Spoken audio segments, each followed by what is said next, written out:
నా పేరు కోనా గురువయ్య యాదవ్, సమాజ్వాదీ పార్టీ రాష్ట్ర ప్రధాన కార్యదర్శి, ఆంధ్రప్రదేశ్ అనకాపల్లి. మరి మీడియా సోదరులకు, మరి గాజువాక పరిసర ప్రాంతాల ఓటర్ల మార్చీలకు, తెలుగుదేశం పార్టీ నాయకులకు, రాష్ట్ర ముఖ్యమంత్రి చంద్రబాబు నాయుడు గారికి, పవన్ కళ్యాణ్ గారికి, లోకేష్ గారికి ధన్యవాదాలు. మరి ఈరోజు తెలుగుదేశం పార్టీ మహిళా అధ్యక్షురాలను పేరు పెట్టుకొని గాజువాక పరిసర ప్రాంతాల్లో సర్వశుద్ధి అనంతలక్ష్మి, అతని భర్త సర్వశుద్ధి వెంకటేశ్వర ఊరాఫ్ సంటి, వీళ్ళిద్దరూ ప్రజల్ని నానా ఇబ్బందులు పెట్టి భయభ్రాంతులు గురి చేసి తప్పుడు కేసులు పెట్టించి ఎంతో మంది దగ్గర కోట్లాది రూపాయలు బినామీలు చేపించుకొని ఆస్తులకి అటాచ్మెంట్ చేసుకొచ్చి సామాన్య ప్రజలపై తప్పుడు కేసులు పెట్టి సంగతి మీకు అంతా తెలిసిన విషయమే. మార్చి 2వ తేదీన కొత్తూరు నరేంద్ర కొత్తూరు కామేశ్వర గారి మీద తప్పుడు కేసులు బాగా జరిగింది. యాక్చువల్గా ఈ నరేంద్ర అనే వ్యక్తి కూడా నాకు తెలియదు. మరి ఈరోజు పోలీస్ స్టేషన్లో ఒక మహిళ నరేంద్ర అనే ఇతన్ని చెప్పుతో కొడుతూ ఎంతవరకు కరెక్ట్. తను మన ప్రెస్ మీట్ పెట్టి నా మీద మచ్చలేదు, నేను హరిశ్చంద్రరావుని, నేను నీతి నిజాయితీ కట్టుపడ్డాను, పార్టీని అడ్డం పెట్టుకొని కొంతమంది వ్యక్తులు నా మీద బురద చల్లారు అనే రకంగా మాట్లాడిన సంగతి మీ అందరికి తెలిసిన విషయమే. మరి నేను ఒకటి అడుగుతా ఉన్నాను, అనంతలక్ష్మి నీ మీద మచ్చలేదన్నారు. జాజుల కనకమ్మ సర్వే నెంబర్ 137/1 42 సెంట్లు భూమిని నువ్వు కబ్జా చేయలేదా, దొంగ డాక్యుమెంట్ పెట్టి 2019లో కేసు చేయలేదా? ఇంకొకటి వెలమ వెంకటరమణ మీరున్నాడు, లక్కిరెడ్డిపాలెం కాపు సామాజిక వర్గం సంబంధించిన వ్యక్తి, ఇతని దగ్గర మీరు 20 లక్షలు తీసుకొని పనికిమాలను రిజిస్ట్రేషన్ చేయలేదా? పిల్ల ధనలక్ష్మి రైల్వే ట్రాక్ పక్కన 1.5 భూమి ఇల్లు కట్టుకుంటే వాళ్ళ పెళ్లికి 50,000 రూపాయలు ఇచ్చి వాళ్ళ ఇల్లు కరెంటు బిల్లు మోసం చేయలేదా? ఆమెను కొట్టి ఆ వీడియో క్లిప్పింగ్ కూడా మీడియా మిత్రులు చెప్తాను. ఇంకొకటి ఎర్ర రాజేశ్వరి వైఫ్ ఆఫ్ నాయుడు, నీ 2 అంతస్తుల బిల్డింగ్ కడుతున్నావు పర్మిషన్ లేకుండా. విశాఖ సిటీ ప్లానర్ కూడా మేము ఒకటే చెబుతున్నాం, పర్మిషన్ లేకుండా మీరు ఎట్లిచ్చారు పర్మిషన్ ఆమెకి? ఆ ల్యాండ్కి దోవే లేదు. ఆ ఇంటి ముందు దోవ కావాలని చెప్పి వాళ్ళతో గోడ పెట్టుకొని వాళ్ళ మీద తప్పుడు కేసులు పెట్టి 2 రోజులు స్టేషన్లో కూర్చోబెట్టింది. అంటే నీ పార్టీని అడ్డం పెట్టుకున్న స్టేషన్లో కూర్చోబెట్టదా? ఇంతమంది బాధితున్నారు, కొంతమంది రాళ్ళపాపులు భయపడిపోయి పార్టీని అడ్డం పెట్టుకొని ఈ రకంగా చేస్తా ఉంటే మరి గాజువాక ఎమ్మెల్యే 170 అసెంబ్లీలో రాని మెజార్టీ పల్లా శ్రీనివాసరావు గారికి ఇచ్చారు. ఎంతో మంది బాధ్యతలు మీకు ఎన్నిపించుకున్నారు అనంతలక్ష్మి గురించి. 2019 నుంచి 2024 వరకు ఆ మీద మీకు తగిన చర్యలు ఎందుకు తీసుకోలేదని మేము పార్టీ అధ్యక్షులు అడుగుతా ఉన్నాం. ఇలాంటి వ్యక్తులు పార్టీలో ఉంటే మీ పార్టీ పరువు పోయిందే మాకు తెలియదు, కానీ చాలా మంది అమాయకమైన ప్రజలు ఇబ్బంది పడతా ఉన్నారు. తప్పుడు కేసులు పెడతాం. ఇది ఎంతవరకు కరెక్ట్ అని రాష్ట్ర ముఖ్యమంత్రి గారిని సమాజ్వాదీ పార్టీ తరఫున మేము అడుగుతా ఉన్నాం. ఇదేనా కూడా మీ ప్రభుత్వం చేయాల్సిన పనులు? మరి జనసేన అధ్యక్షుడు పవన్ కళ్యాణ్ గారు రాయ్ అనే వ్యక్తిని తప్పు చేసిన ఉద్దేశంతో ఇప్పుడే పార్టీని సస్పెండ్ చేశారు. మరి నిన్న కాక మొన్న చేపూరు కిరణ్ అంటే ఎవరో మరి మాజీ సీఎం జగన్మోహన్ రెడ్డి గారు భార్యని ఇష్టం మాట్లాడితే చంద్రబాబు నాయుడు గారు పార్టీని సస్పెండ్ చేయడం జరిగింది. మరి అనంతరాష్ట్రం మీరు దేనిగా ఇంతవరకు మీరు అవకాశం ఇస్తున్నారు? ఆమె పార్టీ కోసం కష్టపడింది ఏమి మీరు కష్టపడింది అనంతలక్ష్మిని అడుగుతా ఉన్నాను. దానిలో నేను ఒక బాధ్యతని నువ్వు చేసిన మోసంలో 2019 నేను వైజాగ్ వచ్చినప్పుడు నీ పేరుతో నేను 20 సెంట్లు భూమి పెట్టారు. ఇది కూడా కావాలని చేశావు. ఇదిగోండి తన భర్త పేరు డాక్యుమెంట్ తయారు చేయించుకొని నా చేత సంతకాలు పెట్టించుకుంది, నమ్మి పెట్టాను. ఈ రోజు డిమాండ్ చేస్తామని 15 లక్షలు ఇవ్వమని చెప్పి నిన్న అనకాపల్లి లక్ష్మి గారు కంప్లైంట్ పెట్టాను. మీరు అనొచ్చు 2019 నుంచి 2024 మీరేం చేశారని. రకరకాలుగా ఇబ్బంది పెడితే నేను మెనకనున్నా, ఎందుకంటే కమ్యూనిటీ పరంగా పరుగు పోయిందని. ఎందుకంటే నేను ఒక కులానికి అధ్యక్షుడిగా ఉన్నాను. ఆ ఇచ్చిన 2 లక్షల చెక్కు ఈ ల్యాండ్కి రిటర్న్ అయిపోయింది. మళ్ళా మా మీద తప్పుడు కేసులు పలానా గురవయాదవ్ ఇట్లా పలానా గురవయాదవ్ అట్లా అని చెప్పి మా కమ్యూనిటీలో చిచ్చులు పెడతాం. నేను ముఖ్యంగా మీడియా మిత్రుల ద్వారా రాష్ట్ర ముఖ్యమంత్రి గారిని వినిపించుకుంటా ఉన్నాం. ఇలాంటి వ్యక్తిని మీరు పార్టీని సస్పెండ్ చేయకపోతే ఈ విషయాన్ని మేము చాలా దూరం తీసుకెళ్లవచ్చు చంద్రబాబు నాయుడు గారికి తెలియజేస్తూ మరి బాధ్యతలు ఉన్నారు. మీడియా సోదరులు వాళ్ళకి న్యాయం చేయవలసిందిగా మీడియా సోదరులకు కోరుకుంటాను. ఈరోజు వచ్చిన మీ అందరికీ ఒక సామాన్యుడిగా నాకు ఎటువంటి పార్టీతో కానీ గట్టిగా మాట్లాడు. నాకు ఎటువంటి పార్టీతో కానీ దీంతో సంబంధం లేదండి. నేను ఒక కామన్ మ్యాన్ని, ఒక ఎంబీఏ గ్రాడ్యుయేట్ అనమాట. క్యాట్లో 95% నేను ర్యాంక్ తెచ్చుకొని ఒక ఢిల్లీ యూనివర్సిటీలో గోల్డెన్ సర్టిఫికేట్ తెచ్చుకొని ఎంబీఏ పాస్ అయి బయటకు వచ్చిన తర్వాత నేను మళ్ళా శ్రీనివాస్ గారి దగ్గరికి వెళ్ళాను అనమాట. ఏమో నా దగ్గర ప్రాజెక్ట్ ఉంది సార్, సో దయచేసి మీరు నాకు సపోర్ట్ చేస్తే మాత్రకి దీనివల్ల చాలా మందికి ఎంప్లాయ్మెంట్ వస్తుందంటే ఆయన చాలా అభినందించేసి ఆయన గారు అనిత గారు అప్పుడు రాజకీయంలో మాకు మళ్ళా శ్రీనివాస్ గారు అయిపోయింది అనమాట. అప్పుడు ఆయన గారు అనిత గారు కలిపి సిద్ధా రాఘవయ్య గారు ట్రాన్స్ఫర్మేషన్ అనమాట ఏపీఎస్ఆర్టీసీకి, దానికి అతని దగ్గర నాకు అపాయింట్మెంట్ ఇప్పించేసి నన్ను అక్కడ పంపించి నాకు వచ్చేసి పర్మిషన్ ఇప్పించారు. పర్మిషన్ ఇచ్చిన తర్వాత ఒక నెల రోజులు పోయిన నేను ప్రాజెక్ట్ స్టార్ట్ చేశాను. నా కంపెనీ పేరు బెస్ట్ స్టార్ట్ ప్రైవేట్ లిమిటెడ్. దానికి వచ్చిన government permission, APSRT government permission Siddha Raghavayya ఇచ్చారు ట్రాన్స్ఫర్మేషన్ అనమాట. ఇచ్చిన తర్వాత నేను చాలా ఘనంగా ఆనందంగా మొత్తం నా ఫ్రెండ్స్ కానీ నా మిత్రులతో అందరితో కలిపి నేను వచ్చేసి ఓపెనింగ్ చేశాను. ఆ ఓపెనింగ్కి మన అప్పుల్లో గాజువాక నియోజకవర్గం ఎమ్మెల్యే అయిన పల్లా శ్రీనివాస్ గారిని ఇన్వైట్ చేస్తే ఇన్వైట్ చేస్తే ఆవిడతో పాటు చాలా మంది టీడీపీ వాళ్ళు వచ్చారనమాట. వచ్చిన తర్వాత అందులో కూడా ఈ సర్వశ్రీ రామలక్ష్మి ఇలా టీడీపీ మహిళ అని చెప్పేసి ఆవిడ కూడా వచ్చి పరిచయం చేసుకుంది.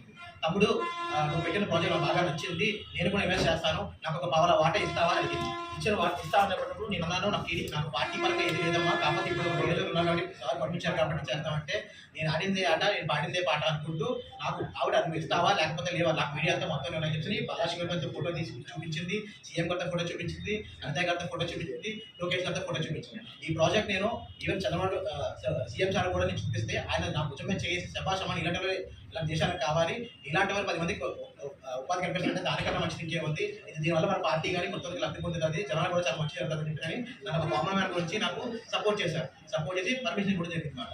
దాని తర్వాత ఇవి ఎప్పుడైతే వచ్చిందో ఇలా షేర్ కావాలని వచ్చిందో నేను అప్పటికి సరే ఓకే అని చెప్పేసి నాకు ఇన్వెస్టర్ తిందాం కాబట్టి అప్పుడు నా వయసు 26 సంవత్సరాలు, నాకు అది నిమ్మేషుడే లేదు. కాకపోతే సరే ఒక ఆడవాళ్ళు ఉంటే మనకు కూడా సపోర్ట్ ఉంటుంది. అందులో టీడీపీ పార్టీ అంటే మనకి మా చిన్నప్పటి నుంచి కూడా మా తాతగారి దగ్గర నుంచి మా నాన్నగారి దగ్గర నుంచి మా జనరేషన్ మొత్తం కూడా ఏంటంటే టీడీపీ అభిమానం. సో పల్లా శ్రీనివాస్ గారి దగ్గర నుంచి అభిమానం అనమాట. సో ఈ అభిమానం ఉన్నప్పుడు సరే మన పార్టీ అంటున్నారు కాబట్టి అని చెప్పేసి కొద్దిగా గొప్ప ఒక ప్రాంతీయ ప్రేమ మీద అందులో ఒక ఆడపడచ్చు కదా అని చెప్పేసి మేము వచ్చేసి సరే అని చెప్పి అన్నాం. అనిన తర్వాత ఆవిడ నాకు 20 లక్షలు ఇస్తానని చెప్పి జస్ట్ ఒక 2 లక్షలు మాత్రమే డబ్బులు, అది కూడా నా చేతికి ఏమీ ఇవ్వలేదండి. నా చేతికి ఇవ్వకుండా ఏపీఎస్ఆర్టీసీ మనం ఎప్పుడైతే డబ్బులు కట్టాలని చెప్పి అన్నామో దానికి ఆవిడ దానికి గోల్డ్ తాకట్టు పెట్టి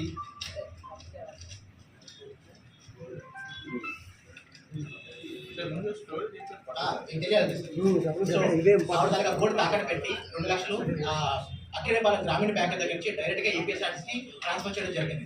అది తప్ప తర్వాత మిగతా 23 లక్షలు ఎక్కడ అని అడిగితే మీరు స్టార్ట్ చేశారు కదా, స్టార్ట్ చేశాక ఇస్తామని చెప్పేసి క్రియేట్ చేసింది. సరే కదా అని చెప్పేసి అప్పటికల్లా మేము ఏపీఎస్ఆర్టీసీ బస్సులో టీవీలు పెట్టేసి మొత్తం సాఫ్ట్వేర్ గాడికి 25 మంది ఎంప్లాయీస్ పెట్టేసి ఒకరికి 25,000 జీతాలు ఇచ్చుకుంటూ సాఫ్ట్వేర్ వాళ్ళని ఇంటర్మీడియట్ పాస్ అయిన వాళ్ళని అందరినీ తీసుకొచ్చి మేము ఒక 8 మంత్స్ వరకు మొత్తం ప్రాజెక్ట్ అంతా చేసి స్టార్ట్ చేసాం. అప్పుడు మన ఆంధ్ర యూనివర్సిటీ వైస్ ఛాన్సలర్ వెళ్ళి సార్ ఇలా మీ సీఎం గారిని ఓపెన్ పెట్టుకుంటాం సార్, మాకు గ్రౌండ్ పర్మిషన్ కావాలంటే అతను కూడా ₹1 ఆశించకుండా మేము కూడా ఆంధ్ర యూనివర్సిటీ పాస్ అవ్వడం డిగ్రీ డిగ్రీ వచ్చేసి. సో నీలాంటి వాళ్ళు వస్తే 10 మందికి అది చాలా ఆదర్శంగా ఉంటుందని చెప్పేసి నాకు శాంతి ఇచ్చారు. అప్పుడు కూడా ₹1 కూడా కట్టాల్దామని నువ్వు ఒక స్టూడెంట్ కాబట్టి నేను స్టూడెంట్ పర్మిషన్ ఇస్తానని చెప్పేసి నాకు అక్కడ పర్మిషన్ ఇచ్చారు. పర్మిషన్ ఇచ్చిన తర్వాత ఆఫీస్కి వచ్చిన తర్వాత మేము అడిగాం, మిగతా 23 లక్షలు ఇస్తే మనం ఘనంగా చేద్దాం అనుకున్నాం కదా, సీఎం గారి పిలిచి మనం చేద్దాం అనుకున్నాము, లోకేష్ గారి పిలిచి మనం చేద్దాం అనుకుంటే అప్పుడు లోకేష్ గారు ఐటీ మినిస్టర్ అనమాట. చేద్దాం అనుకున్నామంటే అప్పుడు నువ్వు నాకు నేను డబ్బులు ఎందుకే మరి నువ్వు నాకు డబ్బులు ఒకటే నాకు ఎందుకు నాకు విషయం చేయించాలని అడిగారు అనమాట. కాకపోతే జరిగింది ఏంటంటే ముందు 2 లక్షలు ఇచ్చాక ఎవరైనా నమ్ముతాం కదండి, నమ్ముతామనేది ఎవరైనా సరే ఎందుకంటే నమ్ముకోవడానికి డబ్బులు ఇచ్చిన తర్వాత మిగతా ఎక్కడ పోతుందని చెప్పి అందులో కూడా తమ్ముడు చెప్పారు అనమాట. అండ్ నాకు కూడా కొంచెం అభిమానం అనిపించింది, ఎందుకంటే అక్క చెల్లెలు ఎవరు లేరండి. సో ఆవిడ ఎప్పుడైతే తమ్ముడు అనిపిస్తుందో నాకు ఒక స్వభావంగా అనిపించింది అనమాట. సో అప్పుడు అనిపించింది కానీ ఆవిడ ఛాన్స్ జరిగింది. అప్పుడు ఆవిడ ఏం చేసింది, పార్ట్నర్స్ దగ్గర గొడవ పెట్టింది. ఏమని మీరు బిల్డింగ్ కొనుక్కున్నారు లేకపోతే కారు కొనుక్కున్నారు చెప్పండి సార్. మా నాన్నగారు వచ్చేసి వెల్డింగ్ చేసుకుంటూ మా నాన్న మాకు మేగా ఆశ్రయం లేవండి, మా నాన్నగారు వెల్డింగ్ చేసుకుంటూ దుబాయ్ అవి వెళ్ళి మొత్తం కష్టపడి నన్ను మా తమ్ముడిని గ్రాడ్యుయేట్ చేశారు, నన్ను మాస్టర్ చేయించారు, మా తమ్ముడిని బీటెక్ కూడా చేయించారు అనమాట. అలా చేస్తే లేనిపోతే నిద్ర మా అమ్మాయి చేసి పార్టీ ప్రభావం వల్ల నేను ఏదైనా చేయగలమని చెప్పేసి నాకు డిమాండ్ చేసుకుని అప్పుడు వెంకటేశ్వర ముందు నాతో అగ్రిమెంట్ రాయించుకుంది. ఏమని అగ్రిమెంట్ కాదు, ఒక 3 స్టాంప్ తీసుకున్నాను అనమాట. మొదటి స్టాంప్ మీద సంతకం పెట్టించుకున్నాక ఏమన్నారంటే నాకు షూటింగ్ కావాలి కదమ్మంటే నేను రైట్గా పెట్టాను, ఎందుకంటే ఆడపిల్ల మనం ఏం చేస్తుంది అని చెప్పి ఒక ధైర్యంతో పెట్టినా అనమాట. కాకపోతే అదే నాకు మీకే కూర్చున్నాను. ఏమైంది తర్వాత ఎప్పుడైతే కంపెనీ మీద మొత్తం పాత్ర గొడవ పెట్టింది, గొడవ పెట్టింది, వీళ్ళు మాకు చేయలేదు చెప్పంటే నేను మొత్తం నాతో అందరి పాట తిరిగాడు అనమాట. ఈవిడ వాళ్ళ హస్బెండ్ చంటి గారు అలియాస్ వెంకటేశ్వర గారు అనమాట.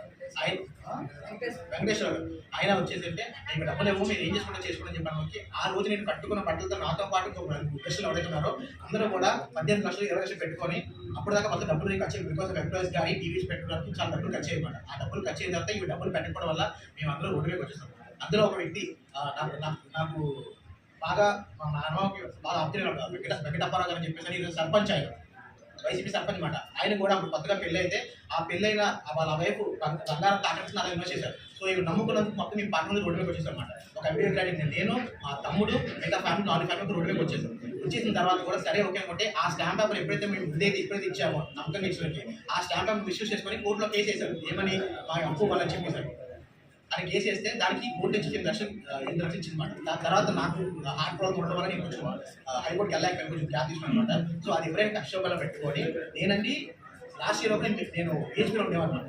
సో నేను బీహెచ్పీలో లేనని చెప్పేసి అని నేను మా మమ్మీ మా నాన్న మా అమ్మగారు అందరూ కూడా నిద్ర ఎక్కువ కలిపి నేను లోకల్ ఎక్కడైనా ఎంక్వైరీ చేసుకొని నా మీద ఇప్పుడు వచ్చి ఎటువంటి కేసు కూడా ఏమీ లేదు.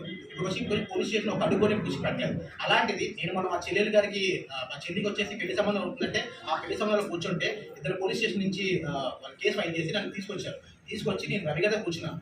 నాకు ఎస్ఐ రవి గారు పిలిచాను అనమాట. రాజోగ స్టేషన్ ఎస్ఐ పిలిచి కూర్చొని నాకు విచారిస్తున్నాను అనమాట.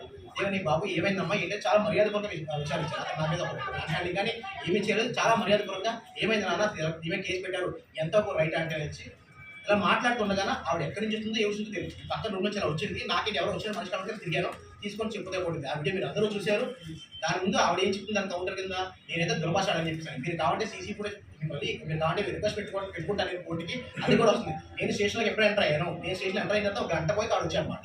నేను అక్కడ తినడానికి కానీ నేను ఆవిడతో మాట్లాడి 4 రోజుల ముందు అవుతుంది. దీనికి ముందు ఏం జరిగిందంటే ఎప్పుడైతే 2019 ఎలక్షన్ టైంలో మాకు నేను హైదరాబాద్లో కంపెనీ పనిచేసినప్పుడు నేను ఎలక్షన్కి ఓడేలోకి వచ్చాను అనమాట. అప్పుడు మా ఇంటికి వచ్చింది. మా ఇంటికి కిందకు వచ్చి కింద పాల్పడి కిందకు వస్తే కిందకు వచ్చి తమ్ముడు ఏదో పని ఉంది అంటే వచ్చి నేను మీతో మాట్లాడినంటే లేదు తమ్ముడు అయిపోయింది నేను న్యాయం చేస్తానే మీరు అని నన్ను ఆ రోజు నైట్ ఎలక్షన్ ఎల్లుంటారు కదా నన్ను నాగరెడ్డి తీసుకెళ్ళింది. అంటే నాగరెడ్డి అంటే ఎక్స్ ఎమ్మెల్యే మాట తీసుకెళ్ళి 5 లక్షల రూపాయలు అక్కడ తీసుకుంది. దానికి సాక్షి నేనే తీసుకొని ఏమని చెప్పింది అంటున్నారు. నేను అక్కడ అక్క అదేంటక్క మనకి మీరంతా టీడీపీ కదా అందుకే మిమ్మల్ని నేను వచ్చాను, మీరు వచ్చేసి ఆయన దగ్గర ఎందుకు వెళ్తారంటే తమ్ముడు నీకు రాజకీయం తెలియదు, ఇదే రాజకీయం అంటే ఆయన డబ్బులు ఇస్తాడు మనం అక్కడ వచ్చి మేము ఇవ్వాలని చెప్పి వాటి మీద కూడా డబ్బులు ఉన్నాయి. 5 లక్షల రూపాయలు తీసుకునేందుకు సాక్ష్యం నేనే. నా కలంతో తీసుకుంది. ఆ రోజు రాత్రి చంటి అనంతలక్ష్మి నేను కలిసి నాకు వాళ్ళ కార్లు వెళ్ళాము తీసుకొచ్చాము. రాత్రి డబ్బులు నా దగ్గర ఉన్నాయి. దాని తర్వాత రోజు మార్నింగ్ వచ్చేసి తన దగ్గర డబ్బులు పట్టుకెళ్ళి వారు ఏం చేశారో అంది. అప్పుడు కూడా ఏమన్నారంటే ఎమ్మెల్యే పల్లా సింగ్ ఎవరైతే ఉన్నారో కమ్యూనిటీ పరంగా అడిగేది ఇచ్చారంట. ఆయన కానీ దించేస్తే నెక్స్ట్ నేనే ఉన్నాను తప్ప నా వెనకాల ఎవరు తన వెనకాల నన్ను బీచ్ వాళ్ళు ఎవరు లేరు అని చెప్పేసి చాలా స్ట్రాంగ్గా నిలబడింది అనమాట. ఆహా నాకు ఈ విధంగా రాజకీయ దాని నుంచి బయటకు వచ్చేస్తే అప్పుడు కట్ చేస్తే మన స్టేషన్లో జరిగింది. ఇంకొకటి ఇప్పుడు ఏదైతే స్టేషన్లో జరిగిందో నా మీద పెట్టి కూడా అన్ని కూడా తప్పుడు ఆరోపణలు అనమాట. ఎలాంటి ఆరోపణలు అంటే అసలు అనంతలక్ష్మి నాకు ఒక రూపాయి ఇచ్చినట్టు కానీ ఒక 10 రూపాయలు నాకు ఇచ్చినట్టు కానీ ఒక ట్రాన్సాక్షన్ కానీ ఏమీ లేదు. లేకపోకుండా వాళ్ళతో డ్రైవర్ తాలూకా ఫ్రెండ్స్ ఎవరైతే ఉంటారో వాళ్ళతో తీసుకొచ్చి కేసు పెట్టించేసి నాకు ఒక మురళి అనే వ్యక్తికి నాకు లావాదేవీలు ఉంటే ఆ లావాదేవీలు ట్రాన్సాక్షన్ తీసుకొచ్చేసి ఈవిడ నాకు ఇచ్చినట్టు లేకపోతే మధ్యలో ఉద్యోగాలకు ఇచ్చే పేరు నాకు ఇచ్చినట్టు డబ్బులు కట్టాడని చెప్పి పోలీసు వారికి చెప్పారు. నేను సీఏ గారికి మన పాకిస్తాన్ గారు అనమాట. చాలా గురువు గారు చాలా మంచివాళ్ళు. అంటే చదువుకున్నారంటే మంచి వాల్యూ ఇస్తాను. నన్ను 6 రోజులు కూర్చోబెట్టి ఏంటి నాన్న ఏంటి కదా అంటే నేను మొత్తం చెప్పడం జరిగితే ఆయన ఏం చేశారంటే సార్ ఓకే మీరు అతను ఏమంటే సార్ బాబు కేసు ఎవరైనా సార్ స్టేషన్ వచ్చి కేసు పెట్టింది ఏంటంటే ఎవరికైనా కేసు తీసుకోవాలి. అది ఇవ్వన్నా ఎవరైనా సరే కేసు తీసుకోవాలి అంటే నేను దాన్ని యాక్సెప్ట్ చేశాను. యాక్సెప్ట్ చేసిన తర్వాత నన్ను మా నాన్నగారిని కలిపి మాకు డబ్బులు ఇచ్చామని చెప్పేసి అని పెట్టి 4 సాక్షి సంతకాలు పెట్టించి కేసు పెట్టింది. అయితే నాకు బెయిల్ రావడానికి కారణం కూడా అంటే ఆ విషయం చెప్పకూడదు నాకు తెలియదు. రావడానికి కారణం ఏంటంటే నాకు పెట్టిన 4 షూట్లు ఎవరైతే వాళ్ళు పెట్టారో ఆ 4 మీద కూడా దొంగతనం కేసులు ఉన్నాయి. వాళ్ళు ప్రూవ్ అయ్యాయి చూపించాం కూడా ఆల్రెడీ. సో ఆ కాగితాలు మీకు తీసుకొని ఇచ్చాను. దాని తర్వాత నా మీద ఏమని చెప్పారు ఉద్యోగాలు ఇప్పిస్తామని చెప్పి నా మీద నిందలేశారు. అసలు యాక్చువల్లీ ఉద్యోగాలు ఇప్పిస్తాను కారణం ముందు ఫస్ట్ ఆఫ్ చెప్పంటే మాయగాళ్ళు అని చెప్పి ఆల్రెడీ పేపర్లో పడింది. ప్రతి పేపర్లో కూడా పడింది. ఇది ఎవరంటే చంటి అంటే వాళ్ళ హస్బెండ్ అలియాస్ వెంకటేశ్వరరావు వాళ్ళ హస్బెండ్. దాని తర్వాత ఈవిడే అక్కడ నుంచి ఈ మేడం గారు. దాని తర్వాత వాళ్ళ పేరు చెప్పుకొని ఆల్రెడీ ఉద్యోగాలు ఇప్పిస్తామని చెప్పని ఒక 2 వ్యక్తులు ఆల్రెడీ ఆత్మహత్య చేసుకొని చచ్చిపోయారు. ఇది కూడా లోపల మీకు ఇస్తాను ఆత్మహత్య ఇస్తాను. చనిపోయారు కాంట్రాక్ట్ పేరు మీద కాదంతా బాధ వెళ్ళి మిషన్ అని చెప్పి అదొక పెట్టారు. ఇవన్నీ అవి చేసిన మొక్క బాగుంటారు. 420 కేసులు వాళ్ళ మీద పెట్టుకొని నాలాంటి చదువుకున్న ఒక మంచి పొజిషన్లో ఉండి నేను ఏదో నా మధ్యతరగతి కుటుంబం నా ఫ్యామిలీతో ఉన్నోడిని నాకు అది పార్టీకి సంబంధం లేనుండే నేను వచ్చే సాక్షి వాళ్ళ ఏమంటారు పార్టీ అని చెప్పన్నారు. నాకు నిజంగా ఏ పార్టీకి సంబంధం లేదండి. ఇక్కడ ఉన్నది మా నాన్నగారికి మా తాతగారికి మా మేనమ్మ వాళ్ళకి అయితే టీడీపీ ఉన్నది. ఎందుకంటే గుండ్రా వచ్చి మా అమ్మమ్మలు ఆయన వచ్చి ఉన్నది మల్లా శ్రీనివాస్ గారు మాకు ఎప్పటి నుంచో బాగా పనిచేసాడు. ఆయన ఉన్నారు, అందరూ బాగానే ఉన్నారు. కాకపోతే నాకు ఎటువంటి పార్టీకి సంబంధం లేదు. నేను చదువుకున్న వ్యక్తి నాకు ఇందులో తెలియదు. అలాంటిది నా మీద దృష్టిలో చేసి మొన్న ఏమంటది తప్పు చేసినట్టు కొట్టేశారని చెప్తాను. సార్ తప్పు చేస్తే కొట్టడానికి ఉన్నప్పుడు నువ్వు ముందే వచ్చి కొట్టచ్చు కదా, నన్ను స్టేషన్ కింద తీసుకురావాలి, కేసు కింద పెట్టాలి. మరి పోలీసులు అసలు దానికి ఎందుకున్నారు? మీరు ఒప్పుకుంటారు సార్ మీ ఇంట్లో ఆడవాళ్ళు కానీ మగవాళ్ళు కొడితే? ఇప్పుడు ఈరోజు ఉన్నాను సార్, ఇప్పుడు మీకు అక్కచెల్ల వచ్చి నేను మీరు కొడుకు అవచ్చు తమ్ముడు అవ్వచ్చు, అలా ఎవరు సార్ ఒప్పుకుంటారు? నాకు అర్థం కాదు. సో దానికి కేసు పెట్టాను. మళ్ళీ కేసు పెడితే ఏమన్నారు, నేను కేసు పెట్టింది ఒకరోజు, దాన్ని కొట్టింది ఒకరోజు, కేసు తర్వాత పెట్టాలని చెప్పేసాను. అవును సార్, నన్ను కేసు పెట్టిన తర్వాత నన్ను మా నాన్న ఇది సీనియర్ తను వచ్చేసి 60 సంవత్సరాలు సీనియర్ సిటిజన్ అన్నమాట. నన్ను మా నాన్నగారు కేసులు పెట్టి మా ఇద్దరు దొంగ కేసులు పెట్టి నన్ను రిమాండ్ పంపించారు. 23 రోజులు నేను రిమాండ్లో ఉన్నాను సార్. అప్పటికి నేను పెడుకున్నా, నన్ను మీకు నామే కష్టం నామే చూసుకోండి, మా నాన్నగారు మీకు ఏ పాపం చేశారు, ఆయన మీకు తండ్రి లాంటి వాళ్ళు ఇంట్లో వాళ్ళ తండ్రులు ఉంటాయని చెప్పి ఈ మొక్క అంటే ఆ ముక్కకి సీఏ గారు చెప్పారన్నమాట. ఏమని చెప్పారంటే, అమ్మ నీకు ఎలా పాపం ఉంటే ఆయన చూపించుకో తప్ప పెద్ద ఏం చేశారని చెప్పి అడిగితే అప్పుడు సీఏకి ఏమని చేసినట్టే, నేను తలుచుకుంటే నువ్వు ఎగిరిపోతావు ఇక్కడ నుంచి, నేను ఇక్కడ ట్రాన్స్ఫర్ చేస్తాను అంటే సీఏ గారికి అండ్ మన ఎస్ఐ గారు రవి గారికి కూడా థ్రెటింగ్ చేశారు. అండ్ ఒకటి సార్, ఇప్పుడు నేను నా మీద ఆరోపణ పడింది రైట్, ఓకే, నాలాగా చాలా మంది మీద ఆరోపణ పడచ్చు. ఆరోపణ పడినది మాత్రం నేను ఫోటో రైపోను కదా, నేను ప్రూవ్ చేసుకుంటాను కదా, నేను చేశాను లేదని చెప్పేసి అని నాకు ఆ టైం చదువుకున్నానా, నన్ను కొట్టేసి ఈ రోజు నాకున్న పలుకుబడి కానీ నాకున్న ఉద్యోగాలు కానీ మొత్తం పోయే. ఇప్పుడు నేను అన్నిటికీ వచ్చాను కానీ చెప్పాలి రోడ్ మీద. దీనికి ఎవరు సార్ భావిస్తారు? నన్ను వచ్చి ఎవరిని పోషిస్తారా? ఎవరు పోషించారు? ఇప్పుడు పవన్ కళ్యాణ్ ఉన్నారు, ఫస్ట్ పెట్టిన పార్టీ ఏంటి, ఎవరైనా దానికన్నా ముందు పెట్టింది ఏంటి, కామన్ మ్యాన్ సిపిఎం అని పెట్టారు అన్నమాట. దీనికోసం కామన్ మ్యాన్ గురించి కదా పెట్టింది. ఈరోజు ఆ కామన్ మ్యాన్ కలిగినప్పుడు ఎవరు చెప్పుకోవాలి, ఎవరు చెప్పుకోవాలి? నేను ఒక చదువుకున్నాను సార్, నేను ఏదో గాలి తిరిగినాను కాదు, నా మీద ఇటువంటి కేసు కూడా లేవు. అలాంటి ఈ రోజు నా కుటుంబం పరుగు మొత్తం పోయింది. స్టేషన్లో ఒక ఆడగారు కొట్టిందంటే నాకు ఎవరు, నా వయసుకి 33 సంవత్సరాల నా వయసుకి అది ఎవరికైనా ఎంత అవ్వాలనుకుంటుంది? ఒకసారి దయచేసి ఆలోచించండి సార్. మీ ఇంట్లో ఒక తమ్ముడు లాగా లేకపోతే మీ ఇంట్లో కామన్ మ్యాన్లో ఆలోచించండి. నాకు ఎటువంటి పార్టీ పుస్తకం జల్లద్దు, నేను ఎటువంటి పార్టీ మనిషి కూడా కాదు, అంటే కామన్ మ్యాన్. సో దయచేసి కామన్ మ్యాన్ సపోర్ట్ చేస్తే నేను నాకు న్యాయం చేయాలని కోరుకుంటూ మీ అందరికీ పాదాభాలు చెప్తున్నాను సార్. మళ్ళీ చెప్తున్నాను, పవన్ కళ్యాణ్ గారికి మిమ్మల్ని చూసి ఇన్స్పైర్ అయ్యాను. బికాస్ ఆఫ్ కామన్ మ్యాన్ వల్ల అలా చూసి చదువుకున్నాం, ఎన్డీఓకి చదువుకున్నాము, ఒక సీట్కి వచ్చాము. దాని తర్వాత అనిత గారు, మేడం మీరు టీచర్ చెప్పాలంటే మీరు మాలాంటి పిల్లలకి ఎంతమంది మీ పాఠాలు చెప్పి ఒక రైతు తీసుకొచ్చారు. ఈరోజు అందుకే దేవుడు మీకు దేవుడు ప్రసాద్ మీకు ఇచ్చారు హోమ్ మినిస్టర్ కింద. అలాంటిది మీరు అందరూ చూసుకొని ఇలాంటి వాళ్ళని ఎవరైనా మీ పార్టీ ఏ పార్టీలో ఉన్నా సరే అది పబ్లిక్ చాలా చాలా మంచిది కాదు. ఎవరికైనా సరే ఆవిడ మీద ఉన్న కేసులు మొత్తం మీద 12 ఎఫ్ఐఆర్లు ఉన్నాయి. ఆవిడ మీద వాళ్ళ హస్బెండ్ మీద కలిపి ప్రతి స్టేషన్ నుంచి ఎఫ్ఐఆర్ కాపీ తీసుకొచ్చాను. ప్రతి స్టేషన్లో ఉన్నాయి. 3 టౌన్ లేదు, 2 టౌన్ లేదు, దాదాపు అన్ని స్టేషన్లో ఉన్న కేసులు. వాళ్ళు 420 పేర్లు పెట్టుకొని వాళ్ళు పబ్లిక్ హెరాస్మెంట్ చేసుకుంటే ఎప్పుడు చూసినా రోడ్డు మీద ధర్నాలు చేసుకుంటే ఏమైనా తీసుకుంటే ఎంతైనా సరే ఎంత గొడవ వచ్చా సరే ఒక మనిషికి ఇంకో మనిషి మీద అనడానికి రైట్ ఎక్కడా లేదు. అది హ్యూమన్ రైట్స్ ఎవరికి లేదు. మనకి ఏమైనా ప్రాబ్లం ఉంటే మనం పోలీసు చెప్పాలి తప్ప ఏ మనిషికి పట్టడానికి అవకాశం లేదు. అలాంటిది నన్ను ఈ రోజు నాకు తగిలింది. నాకు ఈ రోజు ఎవరు లేరు అనకాల. కాకపోతే సార్ నిజంగా చెప్పాలంటే నాకు సపోర్ట్ చేసుకుని ఆయన కావాలి ఒకసారి మమ్మల్ని చూడలేదు అని చెప్పి ఆఖరికి సీఏ గారు ఆవిడ కేసు కట్టారు, దొంగ కేసు ఆవిడ కేసు కట్టారు, 2 కేసులు కట్టించారు, నన్ను లోపల తోయించారు. 23 రోజులు నేను జైల్లో చెప్పకూడదు నాన్న సార్. నేను ఇప్పుడు వచ్చి ఏదో ఇంట్లో కూడా కింద పడుకున్నాను కాదు. మా నాన్న నాకు తప్పుడు పిలిచాడు, కష్టమైన నష్టం ఆయన పడదు తప్ప నన్ను ఏ రోజు రోడ్డు తీసుకుని రాలేదు. నాకు దెబ్బ కూడా తాగడం చూస్తున్నాడు. అలాంటిది ఈ రోజు నన్ను నిందేసి 23 రోజులు నన్ను జైల్లో పెట్టి మళ్ళీ వచ్చిన తర్వాత బెయిల్ ఎందుకు వచ్చింది అడుగుతున్నారు. సార్ ఒకటి జస్టిస్ పరంగా మనకి బెయిల్ ఎందుకు వస్తారా అడిగే అధికారం ఎవరికి లేదు. ఎందుకంటే అది కోర్టుకి వెళ్ళిన తర్వాత మనం కోర్టు పెట్టాలి.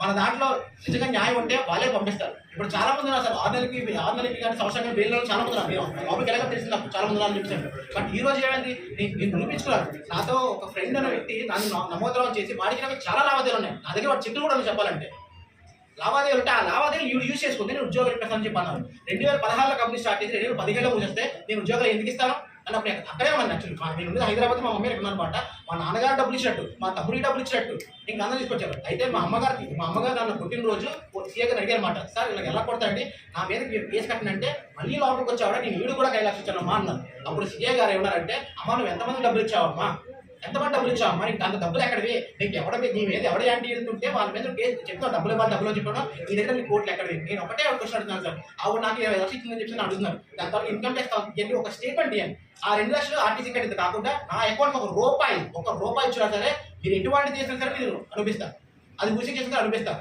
అదే కాకుండా ఇప్పుడు ఏదైతే నా మీద దొంగ కేసు పెట్టారో ఆ కేసులోనే ఎవరైతే నా మీద కేసు పెట్టారో వాళ్ళకి నాకు ఒక ఫోన్ కాల్ ₹1 ట్రాన్సాక్షన్ నా వాళ్ళ అకౌంట్ నుంచి జరిగినా సరే వాళ్ళు ఎవరో నా మొహం తెలిసినా సరే నేను అనిపిస్తాను, తలదించుకుంటాను. చెప్పాలంటే నాకు నా మీద కేసు పెట్టిన ఎవరికి నాకు సంబంధం. ఫైనల్ గా మీకు ఏం కావాలండి? ఫైనల్ గా మీకు కావాల్సిన న్యాయం ఏంటి? ఫైనల్ కామన్ మ్యాన్ గారు నాకు న్యాయం జరగాలి, నన్ను చెప్పుదా కొట్టింది సార్. అది చిన్న విషయం కాదు సార్, ఎందుకంటే జస్టిస్ తీసుకోవడానికి కూడా ఎవరికి కూడా అధికారం లేదు. ఎందుకు లేదంటే ఎవరి మీద ఎవరు చేసుకోవడం చెప్తే మనకి పోలీసులు వ్యవస్థ ఉన్నది. ఒకవేళ పోలీస్ స్టేషన్ లేకపోతే మనం ఎవరికి కూడా మనమే పడుచుకుంటాం కదా, పోలీస్ స్టేషన్ ఎందుకు, లీగల్ సెల్ ఎందుకు నాకు అర్థం కావట్లేదు, కోర్టులు ఎందుకు.